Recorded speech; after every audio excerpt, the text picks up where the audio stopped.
இப்போ உங்களுக்கு டப்பிங் ஸ்டூடியோல ஒரு பிரச்சனை அப்படின்னா, நீங்க ஃபர்ஸ்ட் கம்ப்ளைண்ட் எங்க போவீங்க? முதல்ல வந்து நான் டப்பிங் யூனியன்ல தான் போய் கம்ப்ளைண்ட் குடுத்தேன். பட் ஆக்ஷன் எதுவும் எடுக்காதனால வந்து நான் லீகலா ப்ரொசீட் பண்ணேன்.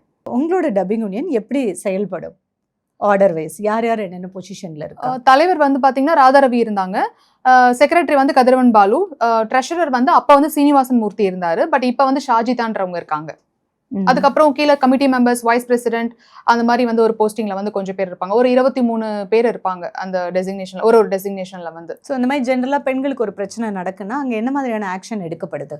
ஆக்சுவலி ஓப்பனா சொல்லணும்னா பெண்களுக்கு ஏதாச்சும் பிரச்சனை அப்படின்னா யாரு போய் கம்ப்ளைண்ட் பண்றாங்களோ அந்த விக்டிம் தான் டார்கெட் பண்ணுவாங்க. எங்களோட டப்பிங் யூனியன் அப்படிப்பட்ட ஒரு டப்பிங் யூனியன். யாரு தப்பு பண்ணிருக்காங்களோ அவங்க மேல எந்த ஆக்ஷனும் எடுக்க மாட்டாங்க. இவங்களை டார்கெட் பண்ணி அவங்களோட வாழ்வாதாரத்தையும் அழிப்பாங்க. பிளஸ் வந்து ஏதாச்சும் ஒரு பொய் சொல்லிட்டு நீங்க யூனியனுக்கு அகேன்ஸ்டா செயல்படுறீங்க, நீங்க அதை பண்றீங்க, நீங்க இதை பண்றீங்கன்னு சொல்லிட்டு டெர்மினேஷன் பண்ணிடுவாங்க. எங்களோட யூனியன் நிர்வாகிகள் வந்து அப்படிப்பட்ட ஒரு யூனியன்.